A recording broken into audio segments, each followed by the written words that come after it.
Vous faire le vaccin et ensuite il faudra patienter un quart d'heure le temps. Le vaccin d'AstraZeneca, déjà administré à plus de 17 millions de personnes dans le monde, rencontre des difficultés majeures. Plusieurs pays ont cessé temporairement de l'offrir, dont la France. La décision qui a été prise, c'est de suspendre par précaution la vaccination avec AstraZeneca.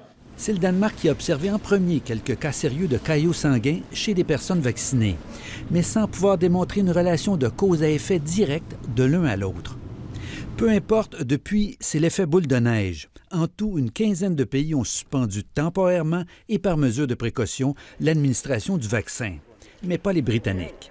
We have one of the toughest and most experienced regulators in the world.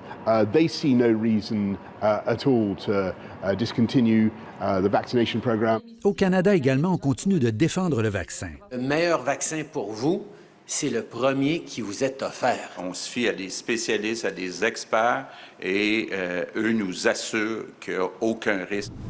Pour les spécialistes, la possibilité d'un lien entre des problèmes de circulation sanguine et l'administration d'un vaccin semble extrêmement inhabituelle. Je pense que ce qu'on voit, évidemment, c'est beaucoup de gens qui se font vacciner. Puis c'est sûr qu'il y a toutes sortes d'incidents qui arrivent dans une vie qui peuvent ne pas nécessairement être liés au vaccin. Et je pense que les cas de thrombose, d'embolie pulmonaire, c'est des choses qui probablement n'ont rien à voir avec le vaccin. Mais sur le terrain, les opinions sont partagées.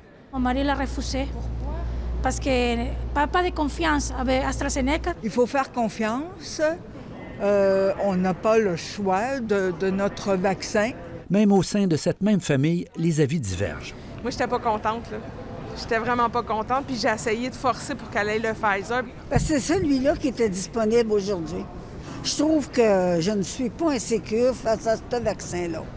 L'Organisation mondiale de la santé et l'Agence européenne des médicaments vont faire le point mardi sur la situation.